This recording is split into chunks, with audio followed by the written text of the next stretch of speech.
دین ہاتھ سے دے کر اگر آزاد ہو ملت، دین ہاتھ سے دے کر اگر آزاد ہو ملت، تو ہے ایسی تجارت میں مسلمان کا خسارہ۔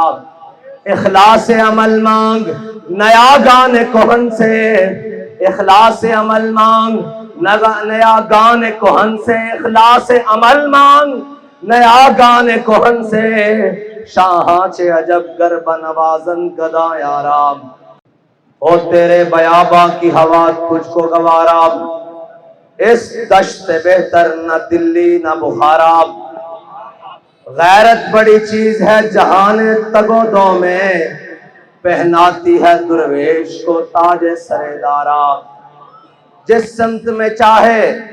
صفت سیل رواں چل، وادی یہ ہماری وہ صحرا بھی ہمارا۔ حاصل کسی کامل سے یہ پوشیدہ ہنر کر، حاصل کسی کامل سے یہ پوشیدہ ہنر کر، کہتے ہیں کہ شیشے کو بنا سکتے ہیں خارا، کہتے ہیں کہ شیشے کو بنا سکتے ہیں خارا۔ اور تقریر بڑی مفصل طریقے سے کل بھی ہو چکی۔ آزادی کی داستان ایک اتنی طویل اور دردناک داستان ہے۔ لوگ سمجھتے ہیں کہ آج پرنٹنگ پریس کے ذریعے ایک پاکستان کا جھنڈا چھاپ کر اور ایک ادھر چھوٹا سا بیج لگا کر ہم بڑے پاکستانی ہونے کا اظہار کر رہے ہیں، یا کسی بلڈنگ کے اوپر پاکستان کا جھنڈا لگا کر کہتے ہیں کہ ہم پاکستانی ہیں۔ آپ ٹھیک ہے پاکستان میں بسنے والے ہو، جن کے بڑے پاکستان کی تعمیر کے وقت اپنی لوہے کی ملیں بنا رہے تھے، وہ آج پاکستانی ہونے کا جناب شرف حاصل رکھتے ہیں، اور ملک میں تین بار وزارت عظمیٰ کے جناب وہ مزے لوٹ چکے ہیں، اور جن کی اولادیں آج یہودیوں کے پاس تربیت کر رہی ہیں، اور جنہوں نے ملک کے اندر صرف گیندے اور بلے مار کر اپنا نام کما کر پھر وزارت عظمیٰ کی سیٹیں حاصل کر کے وہ سمجھ رہے ہیں کہ ہم پاکستانی ہیں۔ پاکستانی وہ نہیں ہے، پاکستانی وہ ہے کہ جب پاکستان کا پرچم اٹھانے پر گلے کٹ رہے تھے ان گنت، اور جب پاکستان کا پرچم اٹھانے پر چھپ کر ہجرتیں کرنی پڑ رہی تھی، اور جب پاکستان کا نعرہ لگانے پر کنبے کے کنبے دریائے راوی میں قتل ہو رہے تھے، اور جب پاکستان کا نعرہ لگانے پر پوری کی پوری ٹرینیں سر کاٹ کر امرتسر سے لاہور بھیجی جا رہی تھی۔ پاکستان کا نعرہ لگانا اس وقت مشکل تھا، اور اس وقت مشکل ہمارے بڑے اپنے کاروبار نہیں چمکا رہے تھے، ہمارے بڑے اپنی ملیں اور انگریز سے جاگیریں نہیں حاصل کر رہے تھے، بلکہ ہمارے بڑے نعرہ لگا رہے تھے کہ بٹ کے رہے گا ہندوستان اور بن کے رہے گا پاکستان، اور پاکستان کا مطلب کیا؟ دستور ریاست کیا ہوگا؟ وہ تھے ہمارے بڑے، اور ان بڑوں کی لائن اسی طریقے سے آج ان کی اولادیں بھی، ان کو پتا ہے انگریز کے ان غلاموں کو، ان انگریز کے ان جناب چاپلوسوں کو، ان انگریز کے نوکروں اور چاکروں کو پتا ہے کہ اگر یہ حقیقی وارث جن کے بڑوں نے اس خطے پر 1000 سال حکومت کی ہے، جن کو حکومت کرنے کا پتا ہے، جن کو حکومت کرنے کا ڈھنگ آتا ہے، جن کو پتا ہے کہ غیروں سے بات کس رویے اور کس زبان میں کی جاتی ہے، ان کو پتا ہے اگر پاکستان کے تخت پر حضور کے دین کا پرچم لے کر یہ بابا جی کے متوالے آ گئے تو پھر یہاں کسی کی چل نہیں سکتی۔ اس لیے آئے روز دن بدن ایک نئی ریشہ دوانیاں گھڑتے ہیں، کہتے ہیں کہ یہ جماعت انتہا پسند ہے۔ میں نے کہا یہ جماعت انتہا پسند نہیں ہے، یہ جماعت غیرت مند ہے، اور اگر غیرت مندی کا نام انتہا پسند ہے تو پھر میں بھی انتہا پسند ہوں، پھر میرے بچے بھی انتہا پسند ہیں، پھر میرے کارکن بھی انتہا پسند ہیں، پھر ہمارا بات بھی انتہا پسندی ہے۔ اور غیرت مندوں کو جب بے غیرتوں کو غیرت کی بات دلائی جائے نا تو وہ کہتے ہیں بڑی انتہا پسندی ہو رہی ہے۔ ہم ان کو غیرت دلانے کی بات کرتے ہیں۔ میں آپ کو پاکستان کی تاریخ کا ایک واقعہ سناتا ہوں۔ پاکستان بن گیا، کچھ دیر بعد، کچھ وقت گزرنے کے بعد ایک شخص ہندوستان میں گرفتار ہو گیا سمگلنگ کے جرم میں، جو پاکستان بارڈر کراس کر کے ادھر سمگلنگ کے جرم میں گرفتار ہو گیا۔ جب وہ گرفتار ہوا تو تب نیا نیا نظام بن رہا تھا، تو وہ مقامی حکومت نے اس کو کہا ہندوستان کی کہ یار اس کو آج کی رات اپنے گھر میں بیڑیاں شیڑیاں ڈال کے رکھو، تو صبح پھر اس کو جو ٹوٹی پھوٹی بات سسٹم چل رہا ہے مجسٹریٹ کے سامنے پیش کریں گے۔ جب اس شخص کو رات میں رکھا گیا نا تو اس نے اپنی بیوی کو کہا چلو اس کو کھانا پینا دے دینا، جو بھی اس کا سامان ضرورت ہے، کپڑے شپڑے اس کو دو، صاف ظاہر ہے یہ مجرم تو ہے لیکن ہمارا قیدی ہے۔ جب وہ خاتون، وہ سکھ آدمی کا گھر تھا، وہ سکھ شخص کا گھر تھا، وہ خاتون جب کھانا لے کر اس شخص کے سامنے آئی نا تو وہ کہنے لگی کہ تمہیں ہم نے پاکستان سمگلنگ کرنے کے لیے بنا کر دیا تھا۔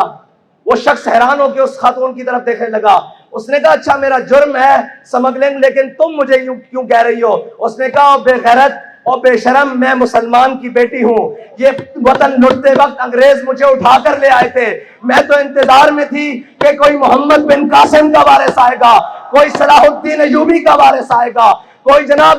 محمود غزنوی کا وارث آئے گا، تم تو سمگلر نکلے۔ وہی سمگلروں کی اولادیں اور وہی سمگلر جو جناب آج سوئس بینک میں یہاں سے پیسے نکال کر وہاں بھیج رہے ہیں، یہ سمگلروں کی اولادیں ہم پر مسلط ہیں۔ اس خاتون نے، اس بہن نے کیا کہا؟ اس نے کہا ہم نے لاکھوں اپنی عزتیں اس لیے لٹوائی تھی کہ تم سمگلنگ کرو، ہم نے تو عزتیں اس لیے لٹوائی تھی کہ وہ پاکستان بننے جا رہا ہے جس پاکستان میں حضور کا دین کا پرچم بلند ہوگا۔ یہ ہے ہماری داستان، جس کو خون سے لکھا جائے تو شاید بھی کم ہو۔ اتنی قربانیاں دینے کے بعد یہ پاکستان ہم نے حاصل کیا، لیکن ان لائنوں نے پاکستان کو 75 سال تک جناب اس کو کھا بھی لیا، اس کو جس کا دل چاہا، جہاں سے دل چاہا اس نے اس کو کھایا بھی، توڑا بھی، اور جو نقصان پہنچا سکتا تھا نقصان پہنچایا بھی۔ لیکن میں ایک بات کہتا ہوں کہ ہمارے بڑوں نے خون جو دیا ہم نے اس سے غداری نہیں کی، نہ ہمارے بڑوں نے غداری کی، نہ ان کے بڑوں نے غداری کی، نہ سید ابو الحسنات نے غداری کی، نہ سید دیدار علی شاہ نے غداری کی، نہ علامہ خادم حسین رضوی نے غداری کی، نہ جناب علامہ عبدالستار خان نیازی نے غداری کی، نہ جناب سردار عبدالرب رشتر نے غداری کی، اور نہ لیاقت علی خان نے غداری کی، نہ مولانا شوکت علی جوہر نے غداری کی۔ ہمارے بڑوں نے اس پاکستان کے ساتھ اور اس پاکستان کے نعرے کے ساتھ غداری نہیں کی، غداری زرداری نے کی، غداری نواز شریف نے کی، غداری ضیاء الحق نے کی، غداری پرویز مشرف نے کی، غداری جناب عمران خان نے کی، جو کل کھڑا ہو کے کہہ رہا تھا، لوگ کہہ رہے تھے کہ جناب یہ تو بڑا محب وطن ہے۔ میں نے کہا کیسے محب وطن ہے؟ کہتا جی وہ بہت بڑے سٹیڈیم میں جہاں ہزاروں لوگ آتے ہیں وہاں کھڑا ہو کے قومی ترانہ پڑھا ہے۔ میں نے کہا تجھے منافق کا نہیں پتا، یہ تو قومی ترانہ ہے، منافق تو پیچھے کھڑے ہو کر فرض نمازیں پڑھ رہے تھے۔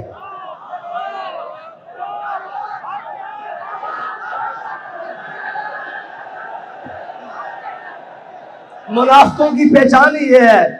منافق تو پیچھے کھڑے ہو کر فرض نمازیں پڑھ رہے تھے، جمعے والے دن پہلے ممبر پہ کھڑے ہو جاتے تھے۔ یہ تو منافق کھڑا ہو کے ترانہ پڑھے گا نا، اس کا پردہ جو چاک ہو رہا ہے، اس نے ترانے پڑھنے ہیں، تو ترانے نہیں، تو جو ترانے لکھنے بھی شروع کر دے، ہمیں اس سے غرض نہیں ہے، ہمیں پتہ ہے تو منافق اعظم ہے۔ اور اب ڈیلے کرنے کے لیے ہمارے پاس خبریں موجود ہیں، کون کس سے ملنے کہاں کہاں جا رہا ہے۔ یہ یاد رکھنا، وہ کوئی بھی ہو جس نے اس پاکستان کے ساتھ کسی قسم کی بھی غداری کی ہے، تحریک لبیک پاکستان والے اس کے وجود کو قبول نہیں کریں گے، اس کے وجود کو قبول نہیں کریں گے۔ جس نے کہا یہ عارضی لائن ہے اس کے وجود کو قبول نہیں کریں گے۔ جس نے کہا جناب ہم ایک ہی رحمان اور رام کو مانتے ہیں، اس کی وجود کو تحریک لبیک پاکستان والے اور یہ ملت قبول نہیں کرے گی، اس لیے کہ وہ جس سے اس وطن کی جیل تو نہ کاٹی گئی اور بھاگ کر لندن جا کر بیٹھ گیا، جس کو لندن کے ایسی راس آئے ہوں اسے ملت کے درد کا کیا پتا، اسے قوم کے درد کا کیا پتا، اس کو کیا پتا کہ یہاں بیٹیاں غربت کی وجہ سے تمہارے کرتوتوں کی وجہ سے کاٹی جا رہی ہیں، ہمارے کرتوتوں کی وجہ سے نہیں۔ تم نے اس ملک کے عوام اور قوم کو اس حد تک لے جایا ہے کہ سارے دیکھ کر کہتے ہیں کہ یار یہ تم نے پاکستان حاصل کیا، یہ تم نے نعرہ لگایا، یہ تم نے اپنے وطن کے ساتھ کیا۔ میں ان سب کو کہتا ہوں ہم نے اپنے وطن کے ساتھ کچھ نہیں کیا، ہم نے لاشیں اٹھائیں، بھائی زخمی کروائے، بچے اپنی بچیاں جیلوں میں بھجوائیں، جناب گھروں کی چادر اور دیواری کی پامالی کی، لیکن اپنے پاکستان کے خلاف ایک حرف نہیں بولا، ایک سوچا بھی نہیں، بلکہ یہ کہا کہ اوئے یہ پاکستان ہمارا ہے، یہ پاکستان ہمارے بڑوں نے بنایا ہے۔ ابھی فی الحال یہ کچھ جناب وہ چند ناہنجاروں اور غداروں کے ہاتھ میں ہے، لیکن یہ یاد رکھنا وہ کہہ گئے ہیں نا کہ منزلیں عشق کی آسان ہوئی چلتے چلتے۔ آپ کو اس لیے زیادہ چلاتے ہیں تاکہ آپ کو اندازہ ہو جائے، اور جب آپ کے ہاتھ کوئی چیز آئے، اس حکومت کی یا اس جناب ریاست کی کوئی ذمہ داری آئے، تو آپ کو احساس ہو کہ ہم کیسے چلتے چلتے اس منزل تک پہنچے ہیں، آپ کو اس چیز کا احساس رہے کہ ہم نے کتنی مشکلوں سے جا کر وہ چیز حاصل کی ہے۔ ان کو کیا پرواہ ہو ان کے کون سے بچے لٹے ہیں، ان کے کون سے قافلے لٹے ہیں، ان کو کیا پرواہ ہو، خاندان تو ہمارے کٹے تھے اور جناب ٹرینیں تو بھر کر ہمارے سروں کی آئی تھی، یہ تو آئے اور امریکہ نواز بیٹھ کر آ کر کوئی برطانیہ نواز، کوئی امریکہ نواز، کوئی انگلستان نواز، کوئی فرانس نواز، وہ آ کر ہمارے پر حکمران بن گئے۔ یہ درد تو ہمیں ہے نا، یہ درد کو مزید بڑھانے کے لیے منزلیں عشق کی آسان ہوئی چلتے چلتے، منزلیں عشق کی آسان ہوئی چلتے چلتے، اور چمکا تیرا نقش کفے پا آخر شب، اور چمکا تیرا نقش کفے پا آخر شب۔ اور یہ یاد رکھنا منزلیں انہیں کو ملتی ہیں جو موسم کے اور گرمی اور سردی کا اور جو خزاں بہار کا انتظار نہیں کرتے، جو موسم کی سختی اور جناب گرمی کا نہ کرتے ہیں، شکایت کرتے ہیں، نہ موسم کی سختی اور گرمی کو جناب کو جانتے ہیں، ان کے لیے کہتا ہے شاعر کے سردی اور گرمی کے عذر نہیں چلتے، سردی اور گرمی کے عذر نہیں چلتے، سردی اور گرمی کے عذر نہیں چلتے، موسم دیکھ کے صاحب عشق نہیں ہوتا۔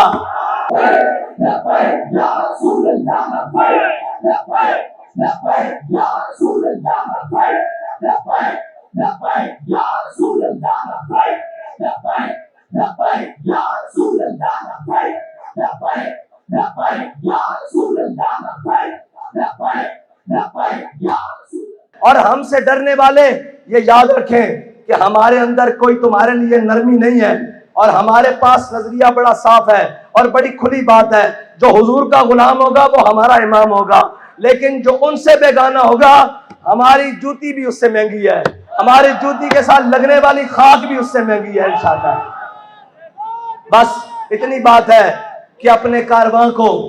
اور اپنے جذبے کو اسی طرح سلامت رکھتے ہوئے، اور سفر جتنا بھی طویل ہو جائے، تھک گئے ہو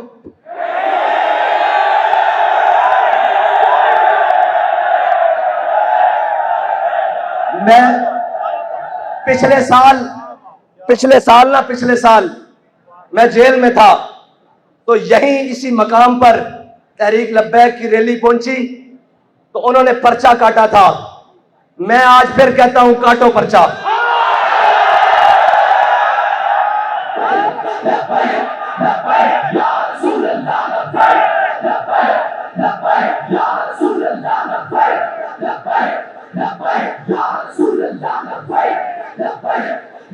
ایک ایک کا نام گن لو،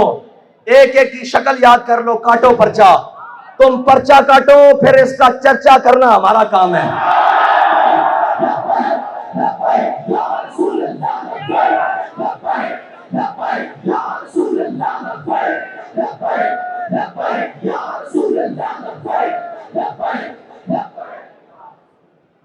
اور آج ایک بیان چل رہا تھا کہ جی یہ بہت بڑی غلط فہمی ہے کہ اسلام تلوار سے پھیلا ہے، میں نے کہا اوے لانتی اوے مردود، یہ سب سے بڑی غلط فہمی ہوگی کوئی تجھے انسان مانے، تیرے اندر انسانیت والی خصلتیں بھی نہیں ہیں، نہ تجھے روحانیت کا پتہ، رونیت پڑتا ہے، نہ تجھے کسی بات کا پتہ، نہ تجھے کسی کام کا پتہ، حکومت تجھ سے چل نہیں سکی، ملک کے خلاف تو بکتا ہے، اداروں کے خلاف تو بکتا ہے، ہر چیز تیرے شر سے کوئی بچا نہیں۔ یہ ایک واحد شخص آیا ہے پاکستان میں جس کے شر سے کوئی محفوظ نہیں، نہ دیندار محفوظ، نہ تاجر محفوظ، نہ وکیل محفوظ، نہ جج محفوظ، نہ جناب فوج محفوظ، نہ وطن محفوظ، اس کے ہوتے ہوئے کشمیر کی فروخت ہوئی ہے، بڑی بڑی باتیں آئیں، بڑا بڑا مشکل وقت آیا، لیکن یہ لعنت کا توق اس کے گلے میں پڑا ہے۔ کہ کشمیر فروخت ہوا ہے اور برسرے عام فروخت ہوا ہے، اس نے کہا ہے، اور اس نے اپنی بڑی محفل میں کشمیر کا جھنڈا پکڑنے سے بھی انکار کیا ہوا ہے، اگر قوم بھولے نہ تو۔ لیکن قوم کو اب اپنے جناب دماغ حاضر رکھنے پڑیں گے، یہ نہیں کہ کوئی آگے کہے میں امریکہ کے خلاف ہوں اور میں جناب اس کے خلاف ہوں، میں آزادی کی جنگ لڑنا چاہتا ہوں اور میں یہ وہ۔ میں نے کہا آزادی کی جنگ تو وہ لڑے نا جس نے غلامی قبول کی ہو، اس کا مطلب ہے تو غلام تو ہے نا، یہ تو مانی بات۔ اس کا مطلب ہے تو نے 3.5 سال تو غلامی میں گزارے ہیں۔ آزادی کی جنگ ہم لڑ رہے تھے، جس نے نہ تیری غلامی قبول کی، نہ نواز شریف کی غلامی قبول کی، نہ شاہد خاقان کی غلامی قبول کی، نہ پرویز مشرف کی غلامی قبول کی۔ ہر ظالم کے سامنے بھی کھڑے رہے، ہر جابر کے سامنے بھی کھڑے رہے، اور جو حق بات کہنے کے لیے قیمت دینی پڑی اس کو بڑا سینہ چوڑا کر کے قیمت دی، اور جہاں لاشیں اٹھانی پڑی، خون دینا پڑا، بڑا کھل کے دیا، اور نہ جناب اس کے بعد اپنی بات سے پھرے ہیں، بلکہ یہ کہہ رہے ہیں کہ محفل کون و مقام سحر و شام پھرے لے کے میں توحید صفت جام پھرے، قومیں دشت میں لے کے تیرا پیام پھرے، اور تجھ کو معلوم ہے کبھی ناکام پھرے۔ سب جانتے ہیں نہ مشرف کے دور میں ناکام پھرے، اور نہ جناب نواز شریف کے، اور نہ وہ خاقان کے، اور نہ جناب اس عمران خان کے، اور ابھی بھی جو آئے بیٹھے ہیں ہم انہیں صرف اتنا ہی کہتے ہیں کہ واپس آ جاؤ حضور کے دین کی طرف۔ ڈالر تم سے سنبھل گیا، کہتے ہیں نہیں معیشت معیشت معیشت معیشت۔ میں نے کہا ہے اللہ کے بندو، ہم نے پاکستان معیشت کے لیے نہیں بنایا تھا، معیشت کو تو تم نے برباد کیا ہے۔ اور یاد رکھنا، جو بھوکا آدمی ہو نا، بھوکا آدمی غیرت مند ہو لیکن اس کو رات کو نیند بڑی سکون کی آتی ہے، لیکن بے غیرت ہو اور اس کے محلوں میں اور اس کے سوئس بینک اکاؤنٹوں میں اگرچہ اربوں پڑے ہوں، اس کو کبھی سکون کی نیند اور سکون کا حیات میسر نہیں ہوتی۔ تم بے شرم ہو اور بے غیرت ہو، اور قوم کے لوٹنے والوں کو کبھی اطمینان حاصل نہیں ہوگا۔ اگر اس کی انجام دیکھنا ہے تو پرویز مشرف کی تازہ صورتحال دیکھ لیا کرو کبھی، یہ دیکھ لیا کرو کہ انجام کتنا برا ہے۔ یہ 4 دن کی چاندی ہے، یہ 4 دن کی طاقتیں ہیں، وہی بات ہے طاقتیں تمہاری ہے، خدا ہمارا ہے، اور ہمارا بھروسہ کسی پر نہیں ہے۔ کسی کو اپنی طاقت کا زوم آج بھی ہے تو وہ ہم اسے کہتے ہیں کہ تم اپنی طاقت آزما لو۔ ہم سینے وہی رکھتے ہیں جو احمد اللہ شاہ مدراسی والے ہیں، ہم سینے وہی رکھتے ہیں جو امام فضل حق خیر آبادی والے ہیں، ہم سینے وہی رکھتے ہیں جو مولانا عنایت کاکوری والے ہیں، ہم سینے وہی رکھتے ہیں جو کفایت اللہ کافی والے ہیں، اور ہمارے سینوں کو نسبت امیر المجاہدین والی ہے۔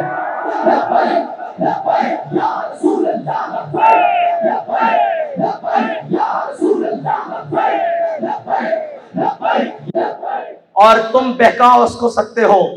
جس کو اپنے ماضی کا کوئی پتہ نہ ہو۔ ہمارا ماضی بڑا درخشاں ہے، بڑا چمکتا ہوا ہے، وہ اگرچہ 1857 بھی ہو،